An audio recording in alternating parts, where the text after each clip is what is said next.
الحمد للہ رب العالمین والصلاة والسلام علی سید المرسلین اما بعد فاعوذ باللہ من الشیطان الرجیم بسم اللہ الرحمن الرحیم وَإِذْ جَعَلْنَا الْبَيْتَ مَثَابَةً لِلنَّاسِ وَأَمْنًا وَاتَّخِذُوا مِن مَّقَامِ إِبْرَاهِيمَ مُصَلًّى آمنت باللہ صدق اللہ العظیم وصدق رسولہ النبی الکریم ونحن علی ذلک لمن الشاہدین والشاکرین والحمد للہ رب العالمین قال اللہ تبارک وتعالی فی شان وعظمت حبیبہ الکریم ان اللہ وملائکتہ یصلون علی النبی یا ایہا الذین آمنوا صلوا علیہ وسلموا تسلیما اللہم صلی وسلم وبارک علی سیدنا ومولانا محمد صلی اللہ تعالی علیہ وسلم قرۃ عینی بک یا رسول اللہ طب القلوب ودوائها وعافیت الابدان وشفائها ونور الابصار وضیائها وآلہ وصحبہ دائما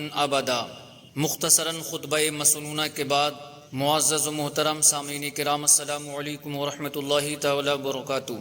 قال رسول اللہ صلی اللہ علیہ وآلہ وسلم حج الفرائض فإنها أعظم أجرا من 20 غزوة في سبيل الله عز وجل فإن الصلاة علي تعدل ذا كله۔ فرمان آخری نبی رسول ہاشمی صلی اللہ علیہ وسلم، فرض حج کرو، بے شک اس کا اجر 20 غزوات میں شرکت کرنے سے زیادہ ہے، اور مجھ پر ایک مرتبہ درود پاک پڑھنا اس کے برابر ہے۔ تو درود شریف کا نذرانہ بانداز غلامانہ پوری ایمانداری کے ساتھ بآواز بلند پڑھیں۔ اللہم صلی علی سیدنا و مولانا محمد صلی اللہ علیہ وسلم قرۃ عینی بک یا رسول اللہ عدد ما فی علم اللہ صلاۃ دائمۃ بدوام ملک اللہ۔ میرے بزرگوں، دوستوں اور بھائیوں، الحمدللہ حج کے ایام چل رہے ہیں۔ خوش نصیب ہیں وہ لوگ جنہیں اس سال حج کا بلاوا نصیب ہوا۔ اللہ تعالیٰ ان خوش بختوں میں ہمارا بھی نام شامل فرمائے۔ کاش ہمیں بھی ہر سال حج کرنے، طواف و سعی، وقوف عرفات و مزدلفہ کی سعادت ملے۔ کاش ہر سال مکہ مدینے کی با ادب حاضری نصیب ہوتی رہے۔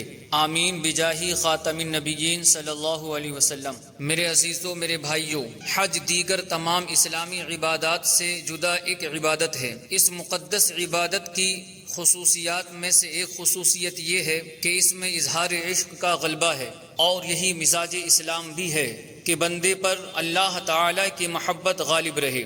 آپ غور کریں، عقل کی حدود سے گزر کر جب بندہ عشق کی منزل میں پہنچتا ہے، تب وہ روح اسلام، روح دین اور روح ایمان تک پہنچتا ہے، اور یہی وہ چیز ہے جو ہمیں حج میں نظر آتی ہے۔ آپ دیکھیے، نماز بہت افضل عبادت ہے۔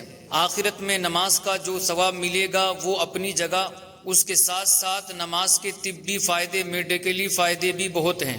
اس میں سائنسی حکمتیں بھی موجود ہیں، مگر طواف کرنے کی بظاہر کوئی سائنسی حکمت سمجھ نہیں آتی۔ روزہ عبادت ہے، اس کا ثواب بھی بہت زیادہ ہے، اس کے فضائل بھی بہت ہیں، اس کے ساتھ ساتھ اس کے میڈیکلی اور سائنسی فائدے بھی بے شمار ہیں، مگر رمی و جمرات یعنی شیطانوں کو کنکر مارنے کی بظاہر کوئی حکمت نظر نہیں آتی۔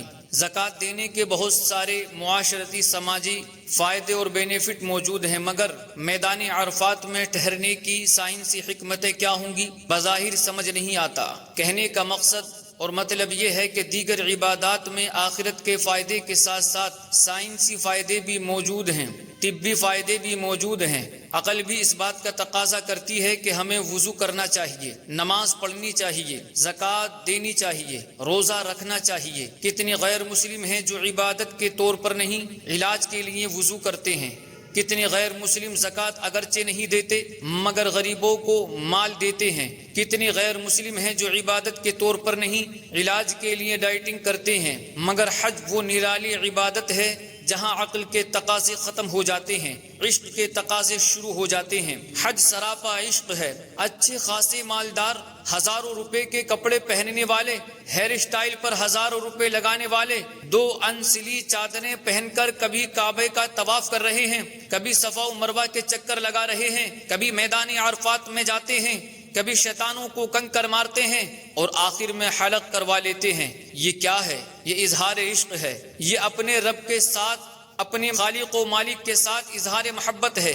حج پر جا کر بندہ اپنے عمل سے اس بات کا اعلان کرتا ہے کہ میں عقل کا پجاری نہیں ہوں، میں اپنے رب کی، اپنے محبوب نبی صلی اللہ علیہ وآلہ وسلم کی ہر بات کو چوں چرا کیے بغیر دل سے تسلیم کرنے والا ہوں، اور یہی مزاج اسلام ہے۔ حکمتیں اپنی جگہ، مگر اصل مزاج اسلام یہی ہے کہ بندہ اپنی سوچیں، اپنی عقل، اپنی تھیوری، اپنی خواہشات مٹا کر اپنے رب کے فرمان پر سر تسلیم خم کر دے۔ اسی طرح یہ بھی مزاج اسلام کا حصہ ہے کہ اسلام ہمیں بزرگوں کے ساتھ وابستگی سکھاتا ہے، یعنی بندہ اپنے بزرگوں، اللہ تعالی کے نیک بندوں، نبیوں اور ولیوں کا با ادب رہے، ان کے محبت اپنے دل میں بسائے، ان کے ساتھ اپنا روحانی تعلق مضبوط کرے۔ یہ بات بھی اسلام کے مزاج میں شامل ہے۔ آپ دیکھیے قرآن کریم کا پہلا ہی صفحہ ہے، پہلی ہی سورت ہے، ہم روزانہ نماز میں پڑھتے ہیں۔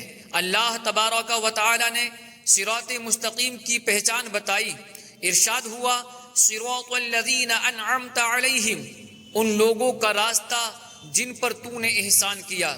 اس سے اندازہ لگائیے کہ اسلام نیک لوگوں کے راستے پر چلنے کا کس حد تک درس دیتا ہے، یہاں تک کہ صاف فرما دیا کہ سیدھا راستہ صرف وہی ہے جو نیک لوگوں کا راستہ ہے، جو بزرگان دین کا راستہ ہے، جو نبیوں اور ولیوں کا راستہ ہے۔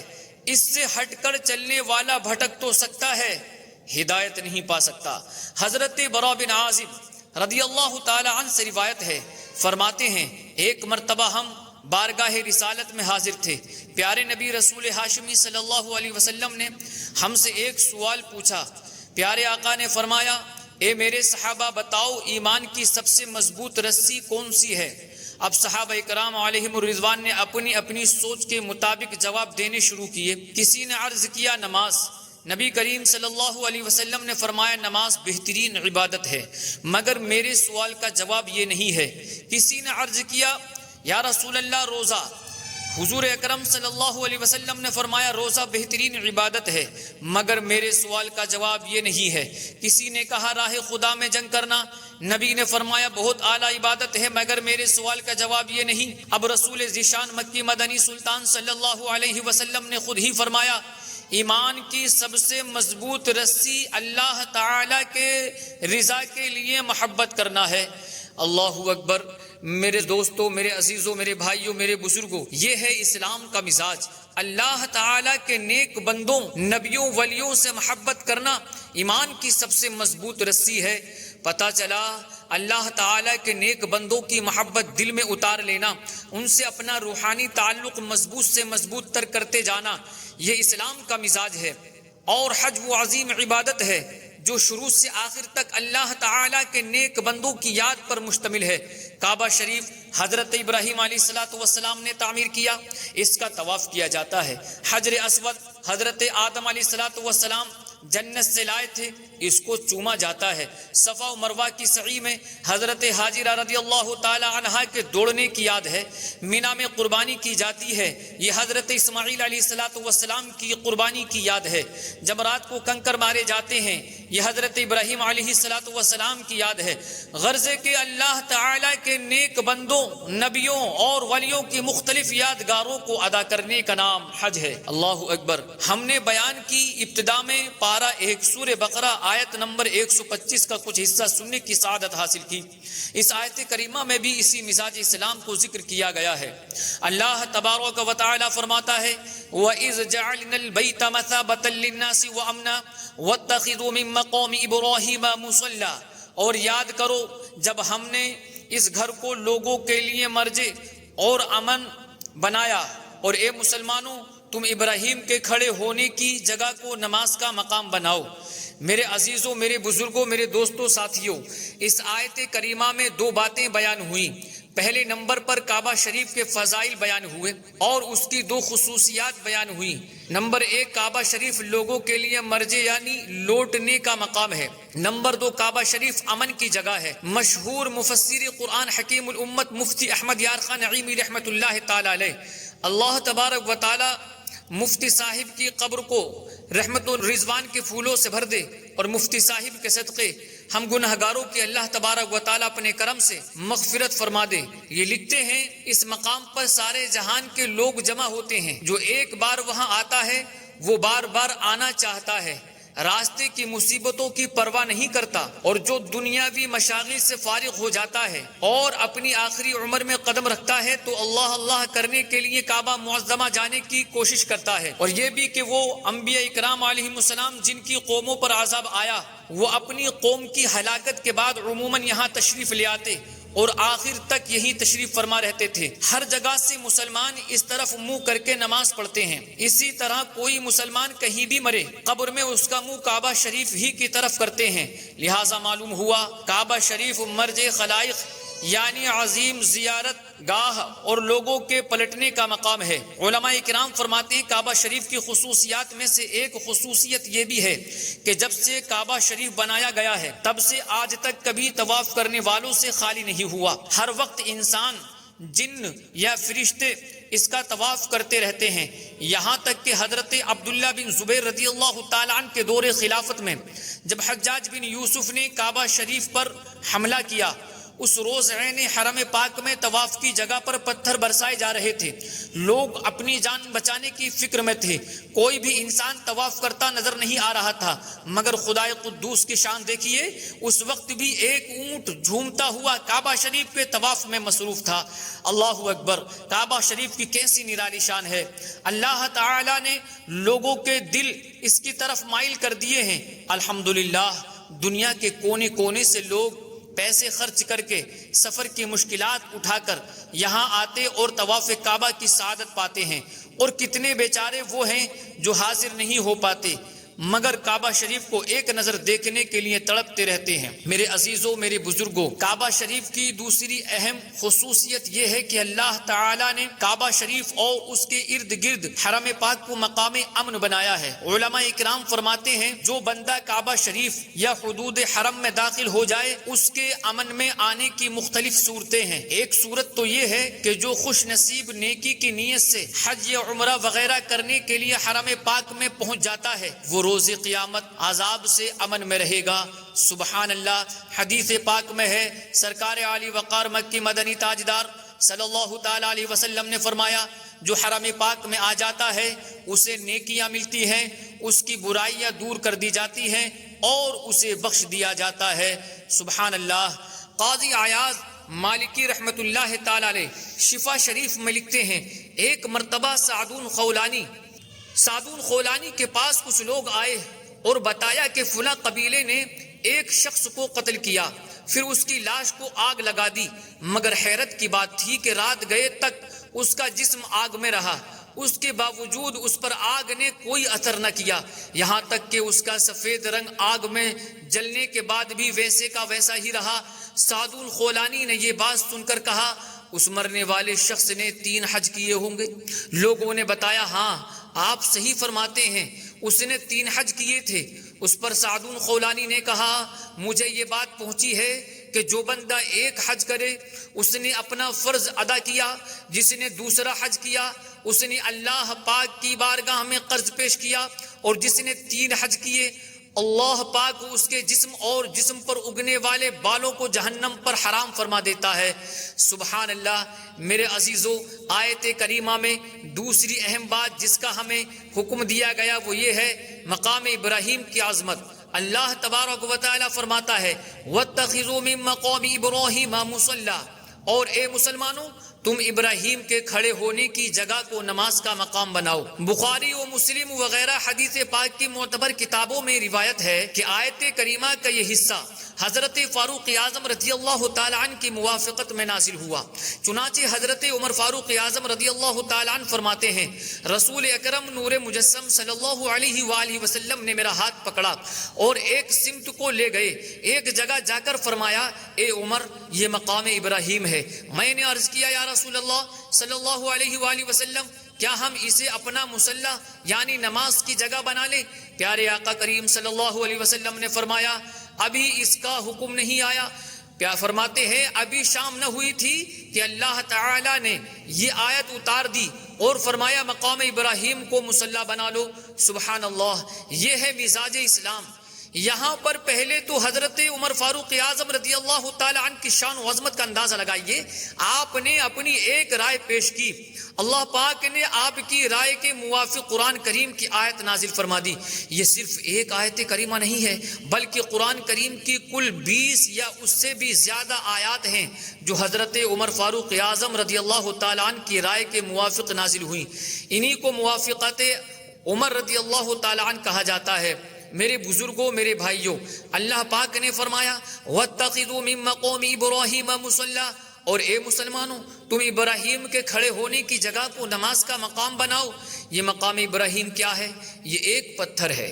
روایات میں ہے خانہ کعبہ کی تعمیر کے دوران جب دیواریں سر سے اونچی ہونے لگی تو حضرت ابراہیم علیہ السلام نے حضرت اسماعیل علیہ السلام سے ایسا پتھر لانے کا فرمایا جس پر کھڑے ہو کر تعمیراتی کام کر سکیں. چنانچہ آپ علیہ السلام قریب ہی موجود دنیا کے پہلے پہاڑ ابو قبیس کی طرف تشریف لے گئے. راستے میں حضرت جبریل علیہ السلام ملے اور ابو قبیس میں موجود 2 مبارک پتھر دکھائے. یہ پتھر حضرت آدم علیہ السلام کے ساتھ جنت سے دنیا میں آئے تھے, لیکن حضرت ادریس علیہ السلام نے طوفان نوح کے خوف سے انہیں اس پہاڑ میں چھپا دیا تھا. حضرت جبریل علیہ السلام نے ایک پتھر خانہ کعبہ میں لگانے اور دوسرے پتھر پر کھڑے ہو کر تعمیراتی کام کرنے کی عرض کی. چنانچہ جس پتھر کو خانہ کعبہ میں لگایا گیا اسے حجر اسود کہا جاتا ہے, اور جس پتھر پر کھڑے ہو کر حضرت ابراہیم علیہ السلام نے تعمیراتی کام کیا اسے مقام ابراہیم یعنی ابراہیم علیہ السلام کے کھڑے ہونے کی جگہ کہا جاتا ہے. یہ پتھر خانہ کعبہ سے تقریباً 13.25 میٹر دور مشرقی سمت میں جلوہ فرما ہے. اس پر حضرت ابراہیم علیہ السلام کے قدموں کے نشان اب تک موجود ہیں. پتھر میں ہر قدم کی لمبائی 22 سینٹی میٹر اور چوڑائی 11 سینٹی میٹر ہے, جبکہ ایک قدم کی گہرائی 10 سینٹی میٹر اور دوسرے کی 9 سینٹی میٹر ہے. 20ویں صدی عیسوی میں اس پتھر کو چاندی کے صندوق میں رکھ کر اوپر ایک گنبد جیسا 18 مربع میٹر کا کمرہ بنا دیا گیا تھا. چونکہ یہ کمرہ طواف میں رکاوٹ بنتا تھا اس لیے اس کی جگہ شیشے کا ایک خول تیار کیا گیا. پتھر کو شاندار کرسٹل میں رکھ کر آس پاس سونے کا پانی چڑھی ہوئی جالی لگا دی گئی. باہر 10 ملی میٹر ایسا شیشہ لگا دیا گیا جو بلٹ پروف ہونے کے ساتھ ساتھ ہیٹ پروف بھی ہے. خوش نصیب آج بھی اس مبارک پتھر کی زیارت کرتے ہیں. کتابوں میں لکھا ہے حضرت ابراہیم علیہ السلام 3 مرتبہ اس مبارک پتھر پر کھڑے ہوئے. ایک مرتبہ آپ اپنے شہزادے حضرت اسماعیل علیہ السلام سے ملنے کے لیے ملک شام سے مکہ تشریف لائے. اس وقت حضرت اسماعیل علیہ السلام گھر پر موجود نہیں تھے. آپ کی زوجہ محترمہ نے حضرت ابراہیم علیہ السلام کا ادب کیا, ایک پتھر لا کر رکھا اور ابراہیم علیہ السلام اس پر کھڑے ہوئے. دوسری مرتبہ جب حضرت ابراہیم علیہ السلام کعبہ شریف تعمیر فرما رہے تھے, دیواریں جب اونچی ہو گئیں تو آپ علیہ السلام اس پتھر پر کھڑے ہوئے. اس بابرکت پتھر کی یہ شان تھی کہ جیسے جیسے دیواریں اونچی ہوتی جاتی تھی یہ پتھر بھی اوپر اٹھتا جاتا تھا. پھر جب حضرت ابراہیم علیہ السلام نے نیچے اترنا ہوتا تو یہ نیچے ہو جاتا تھا. اور نمبر 3, جب حضرت ابراہیم علیہ السلام کعبے کی تعمیر مکمل فرما چکے تو رب کریم نے فرمایا اے ابراہیم لوگوں میں حج کا اعلان کر دیجئے. چنانچہ حضرت ابراہیم علیہ السلام نے اسی مبارک پتھر پر کھڑے ہو کر اعلان فرمایا. روایات میں ہے اس اعلان کو قیامت تک آنے والوں نے سنا. جس نے لبیک کہا وہ حج کی سعادت پاتا ہے, جس نے ایک بار لبیک کہا وہ ایک حج کرتا ہے, جس نے زیادہ بار لبیک کہا وہ زیادہ حج کرتا ہے.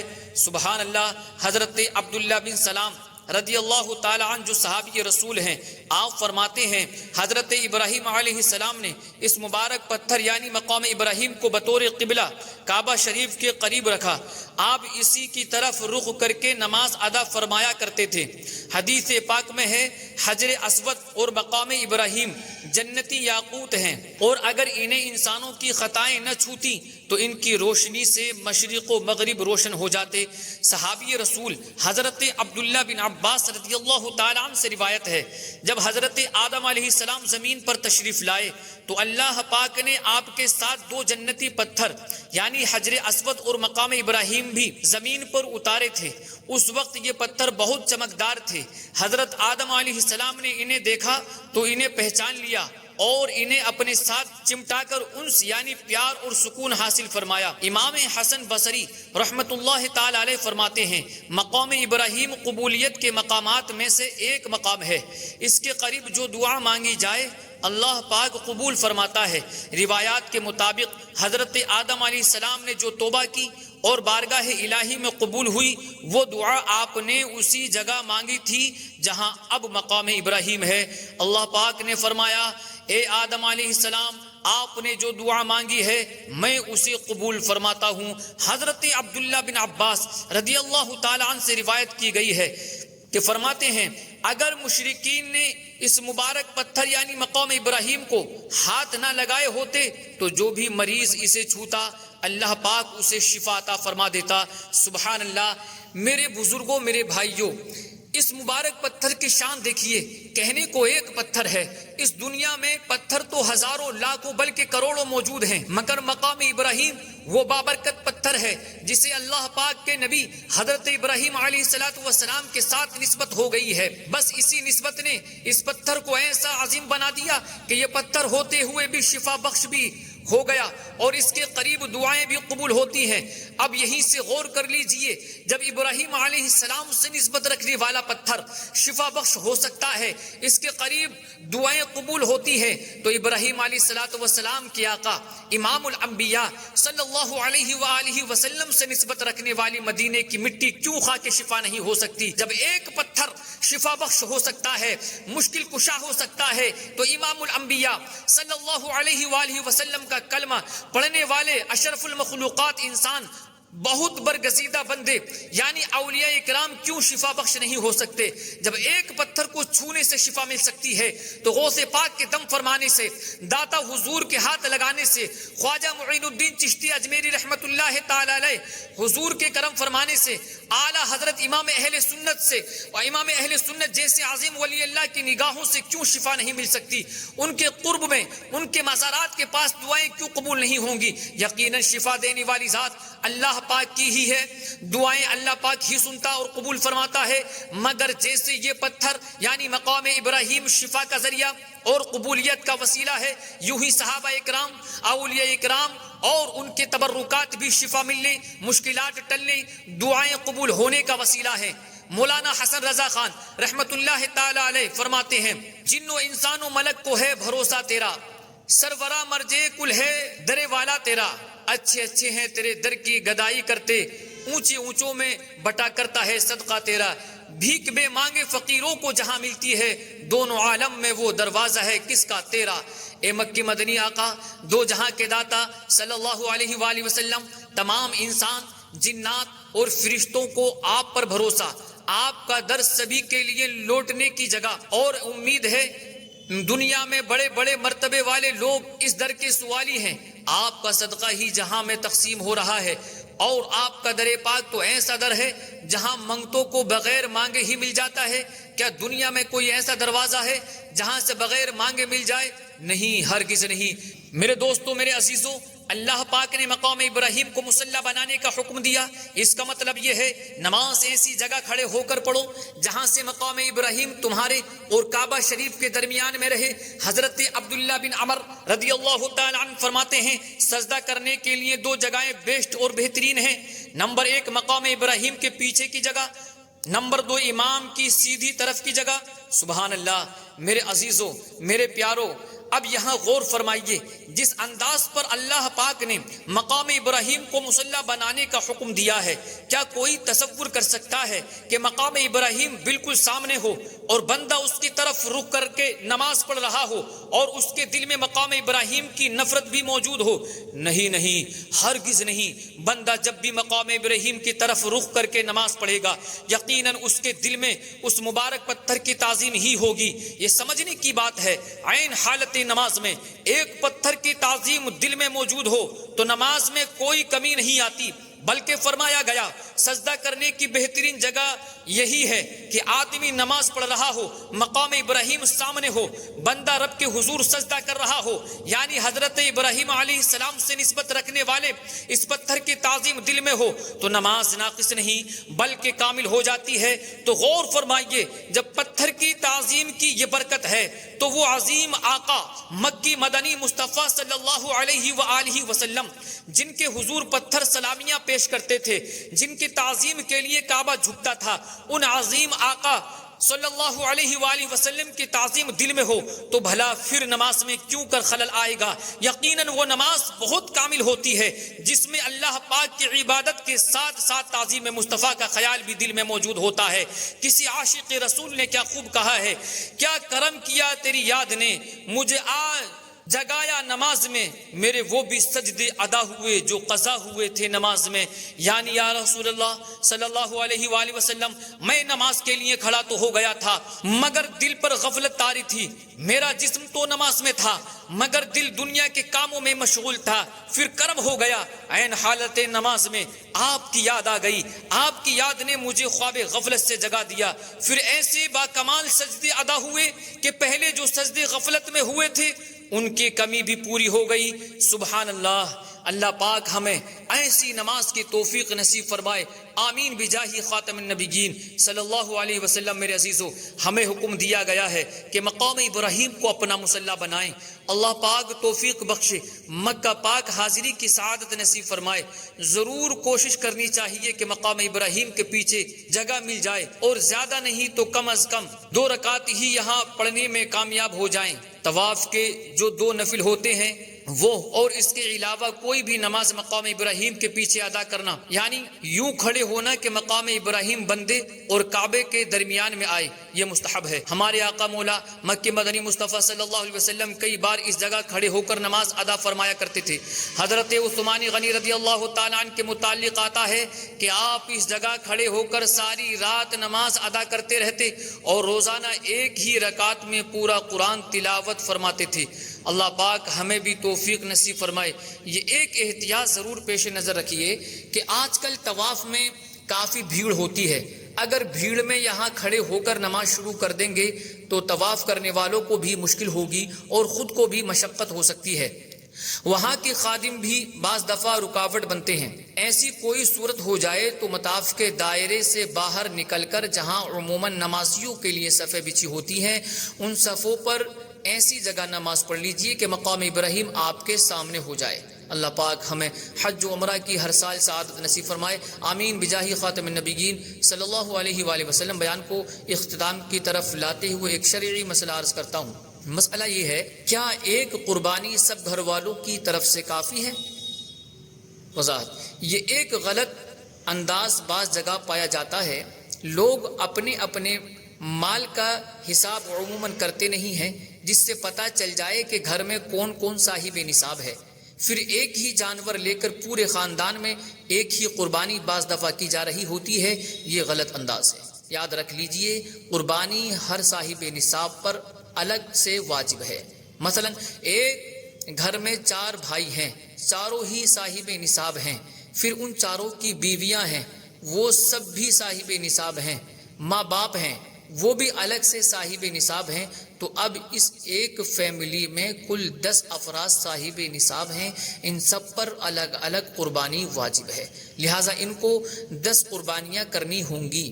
اب چاہے 10 بکرے لے کر قربانی کریں، چاہے بڑے جانور میں 10 حصے ملا لیں، قربانیاں 10 ہی کرنی ہوں گی۔